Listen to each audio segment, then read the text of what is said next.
it's made in heaven, is what I believe. And I think it will last forever and ever. We'll be here 50 years from now, I can guarantee that. Would you like to know a little bit about Lydia?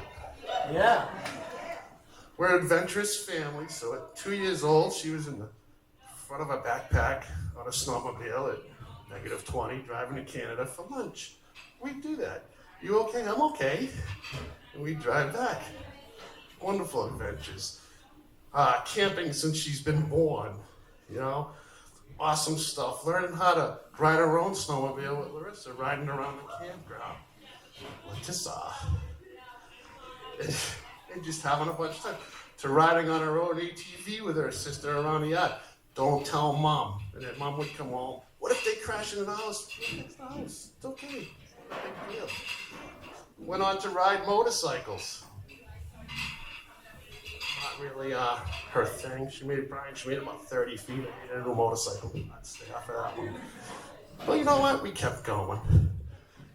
And then during the princess years of dance, how can we forget?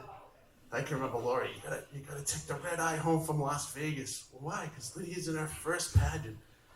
You know, and you go there and I'm tired. My mom's trying to keep me awake because she's there. She's cute as hell. You know? All of a sudden,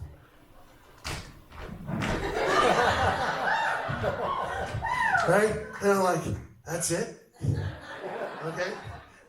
Man, that was expensive. Then she went on to multiple classes. You know, Lydia Bryan, she's a little clumsy. I'm glad you put, the carpet on the stairs. Because after she started really getting going, it was like, boom, I'm okay. She'd always get up with a smile, always continue to dance, and always be beautiful, our beautiful little princess. They were great years. We'll miss them. She went on to go as a teacher, which is very natural for Lydia, because children just flock to her like candy. They just do. And they're actually being taught without even knowing they're being taught with Lydia. Kids that are shy, boom, right to Lydia. I mean, just an incredible talented person. Top of her class in high school, grade school, high school. Top of her class in college. Makes us very proud. Sorry, I'm not a public speaker.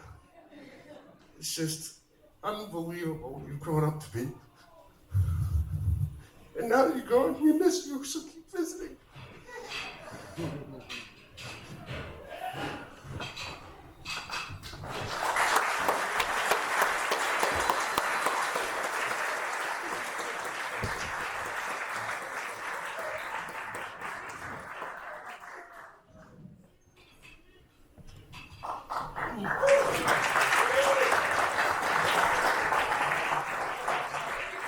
Thank you so much, Charles. Wonderful job.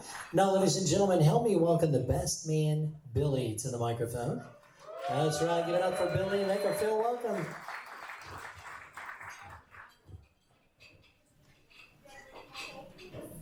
Thank you. Hello, everyone. For those of you that don't know me, I'm Brian's older brother, Billy. Thank you. I think it's safe to say I've known Brian his whole life. From when he was in diapers to buying his first home. Our mom and dad always told me that when they found out I was going to have a younger sibling, I immediately said, it's a boy and his name's Timmy. I was half right. I got a brother, but his name obviously isn't Timmy. As an older sibling, you get to teach your younger siblings things parents shouldn't ever teach their children. For instance, lying. When I told him not to tell my parents about these new boxing gloves I bought from a friend, and because of the padding on them, it won't hurt if I punch him in the face. Needless to say, he figured out that was a lie. It did hurt. As we grew older, our personalities and interests slowly became the opposite. Brian enjoys the outdoors, like hiking and camping, whereas I consider camping to be staying at a hotel that has Wi-Fi and a pool. He also loves rock climbing and going to the gym, but the closest thing that I get to a gym is hanging out with my best friend, Jim. But with all that being said, we are still brothers, and we will always be there for one another and forever at each other's backs. For those of you closest with Brian, we all know he can fall in and out of love with things quickly. Some of you may remember Creamsicle the guinea pig.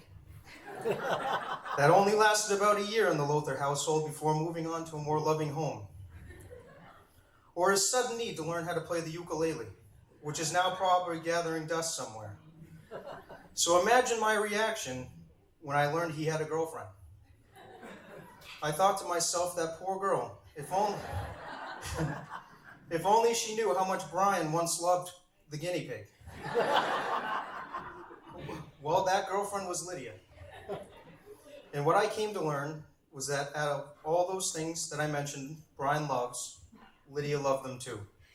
They enjoy their hiking and camping trips, the outdoors, and many other activities together.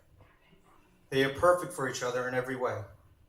I have never seen my brother so happy, and seeing how happy Lydia makes Brian, I quickly realized she isn't going to be like the guinea pig or ukulele. He found his perfect match, his soulmate, as people say. She is the love of his life, and I couldn't be happier they found each other. And I am honored to welcome her as a permanent member of the Lothar family. And I couldn't wish for a better aunt and uncle for my wife Katie and I's future son or daughter. Lydia and Brian, I hope your marriage is forever filled with joy and love. I know you will continue to make each other happy and support one another forever. Congratulations again on this perfect day. I'd love to raise a toast and congratulate the new Mr. and Mrs. Lothar.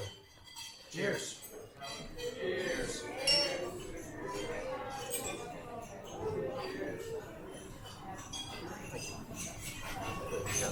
I hope everyone's having a fun time celebrating the beautiful married couple.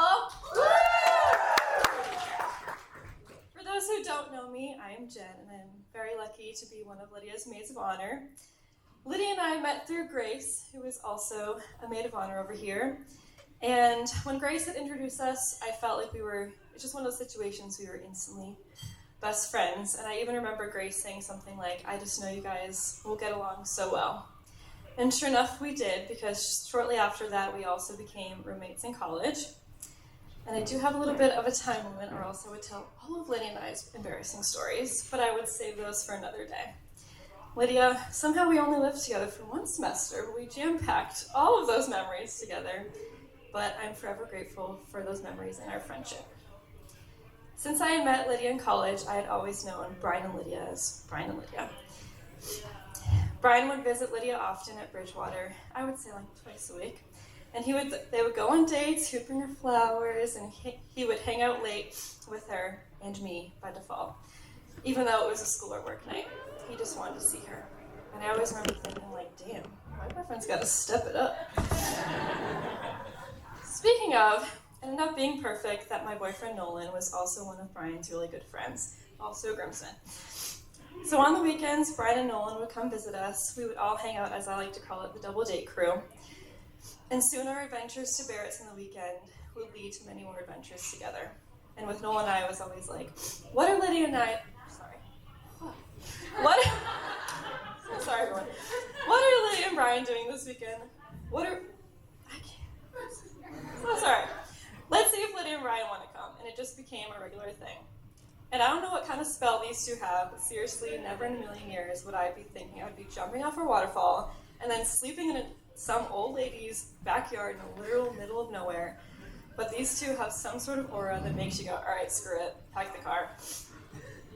I'm so thankful for these memories and these stories that we get to reminisce on when we're 98 years old playing board games, even though we like to do that now.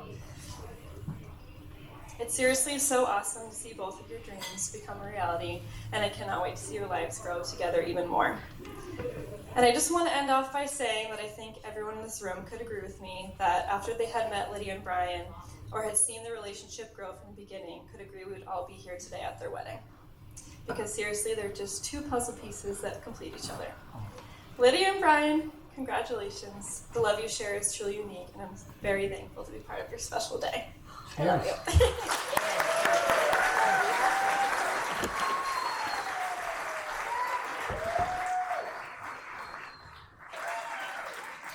I'm gonna face you. Okay, so I drew the short end of the stick and had to go last because I was working when we drew spots. So I am last, and my name is Grace, if you don't know me, and my target audience is 9 and 10-year-olds. So bear with me. Starting a couple months ago, I began asking Lydia what she wanted me to include in my maid of honor speech. Also, I'm not nervous. I'm just running off caffeine, so my hand's shaking. But thank goodness Lydia is so organized because she gave me an outline to follow, word for word. She said, say who I met first, who I met second, and then tell stories about the two. And she was very specific in saying to keep it not too scandalous, so I will not. I will keep it PG. That is a direct quote from you.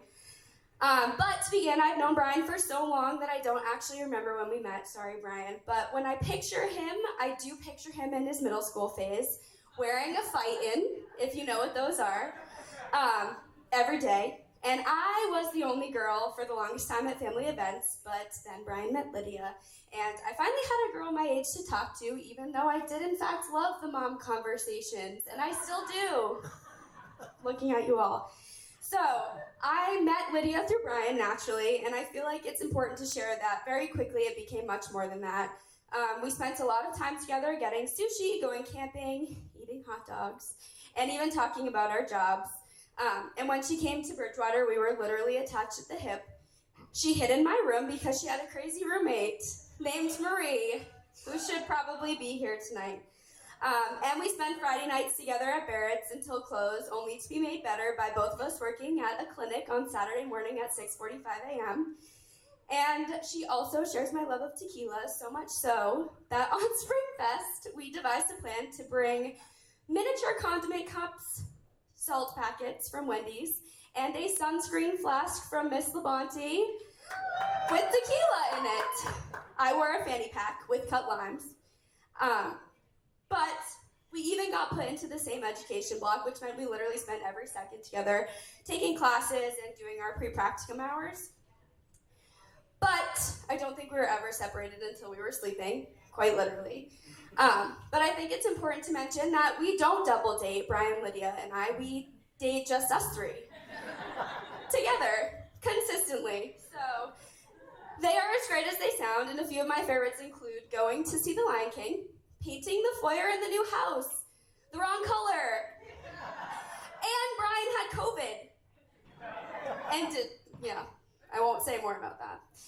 But our most recent night, we did absolutely nothing, and Lydia informed Brian and I that we talk about middle school too much. Just wait. So, in our defense, we were talking about how Brian never got a free choice day in gym because Sarah Juicy refused to wear pants to school or proper gym attire. So, we talked about it for about 45 minutes, and I'm realizing that Lydia's probably right because I led with a quote about Brian in middle school and fight-ins. So, I think we talked about that because we had the coolest paraprofessional ever and lunch monitor ever in our school. Hint, it's Brian's mom. But in all seriousness, being on the receiving end of Brian and Lydia's love for so many years is something that I treasure more than either of them knows. I've had the pleasure of watching them begin their journey from the very start, and there is something so special about seeing two people grow their love together. Any and every chance they get to show and share love, they do, and they never miss a chance to show you just how much they care. The future is so bright for the two of you, and I cannot wait to see what this next chapter brings. Just to wrap it up and make it about myself. Hopefully I get my birthday wish this year.